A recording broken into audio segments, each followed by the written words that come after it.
Kas kasutada kilemultsi või heinamultsi? Lühike vastus: kilemultsi. Aga kui soovite täpsemalt teada, miks ma nii arvan, siis vaadake see video lõpuni. Jääge Vesipapi Estantsia kanalile.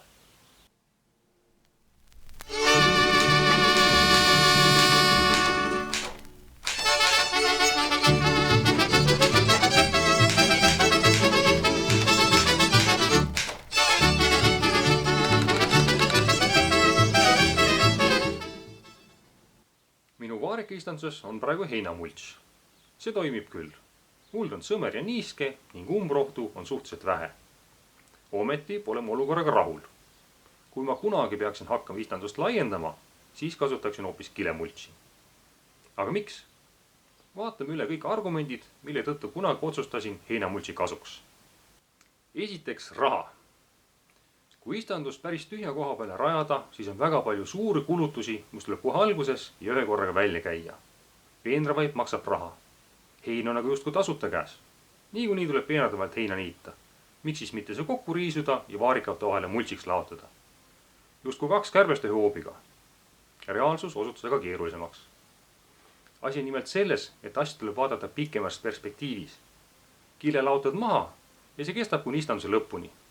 Seda pole vaja iga aasta uuendada ega parandada. Teed ühe suure kulutuse, kuid järgmised paarkümmend aastat enam maksma ei pea. Kui jagada kile ostuhind paarikümne aasta vahel ära, siis iga aasta maksad tegelikult vähem, kui kulutad nõnda nimetatud tasuta heinamultsi peale. Kuidas siis nii nimestate? Hein kasvab ju niisama. Jah, kasvab küll. Kuid keegi peab seda niitma ja siis peenardele laotama. Ja arvestama peab veel sellega, et värske niidetud muru kõduneb aastaga ära. Selleks, et püsivat kattet saada, tuleb ehtsat heina teha. See tähendab juba kõrreliste niitmist, kaarutamist, et loog kuivaks, heina kokku riisumist, rõuku kuhjamist, et hein üle talve kestaks ja siis kevadel peenardele laotamist. See kõik võtab kütust ja aega. Nagu leiutajate küla Lotte multikas kenasti öelda, siin maailmas pole tasuta hammasrattaid. Kokkuvõttes tuleb pikast perspektiivis tasuta heinamults kallim kui kilemultsi ostmine. Teiseks probleemiks on ajakulu. Et heinamultsi rajamine võtab rohkem aega kui kile laotamine, ma juba rääkisin. Aga asi on veelgi hullem. Hein ja isegi põhk kõduneb ära. Praktiliselt iga aasta, minimaalselt üle aasta tuleb multsi uuendada. Muidu on peenrad paljad ja umbrohud hakkavad vohama. Ja kui peenar on juba võilillini kohakaid täis, siis neist niisama lahti saada ei ole enam lihtne. Kujutage ette, iga aasta niidate, kuivatate, riisute, teete rõugu, laotate laiali. Kui palju aega selle peale kulub?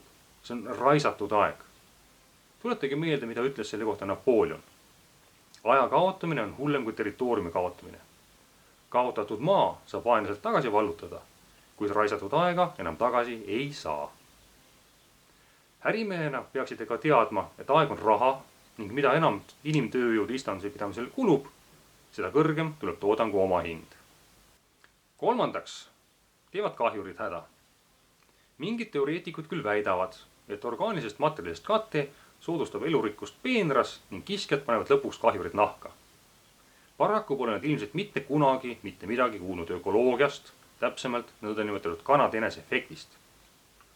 Häda on selles, et saakloomade ning kiskjate arvukus on küll korrelatsioonis, kuid selles on ajaline nihe sees. Konkreetne näide vaarikaistandusest. Oletame, et istandus on täis kahjureid, kes panevad vaarikat nahka. On küll olemas röövputukad, kes söövad kahjureid, kuid nende arv on nii väike, et nad ei jaksa kõiki kahjureid ära süüa. Seetõttu saak hävib. Pärast seda, kui saak on pöörduvalt ära hävinud, hakkab kiskjate arvukus kasvama. Kiskjad panevad kõik kahjurid nahka ja surevad seejärel ise nälga. Kui enam kiskjad on nälga surnub, hakkab kahjurite arv kasvama. Kahjurid panevad vaarikad nahka ja miski neid takista, sest kiskjaid on liiga vähe. Selleks ajaks, kui kiskjate arvukus kasvama hakkab, on kõik vaarikad nahka pandud. Ja nii see tsükkel kogu aeg käibki. Loodus küll lõpuks tasakaalustab ennast, kuid saaki sellisest istandusest ei saa. Neljas probleem on analoogne kolmandaga. Lisaks kahjuritele levivad ka haigused heinamultsiga peenartes paremini kui kilemultsiga istandustes.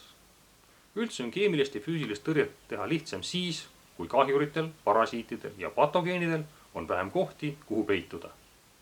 Aga eelneva jutuga ei taha ma öelda, et üks meetod on puha saatanast ja teine on ideaalne lahendus kõikide maailma hädade vastu. Sugugi mitte. Näiteks kilemultsi puhul on kastmissüsteem vältimatu. Kuidas te muidu kastate ja väetate, kui peenral on kile peal? Samas läbi õlgede ja heinte saab vesi vabalt juurteni nõrguda. Ning orgaaniline mults ise on juba mõnes mõttes väetis. Näete, on ka eeliseid. Kokkuvõttes on mõlemal meetodil oma koht. Üks soovib koduaeda, kus tootlikkus pole nii oluline ning aiandus on hobi tasemel. Mis saab olla toredamat kui jõudumööda oma aias toimetada. Aga kui rajada istandus ärilisel eesmärgil, siis tasub eelistada kilemultsi. Sellega on tänane video läbi, kuid Vesipäpp Estantse tegutseb endiselt nii põllul kui ka internetis. Kohtumiseni järgmises videos.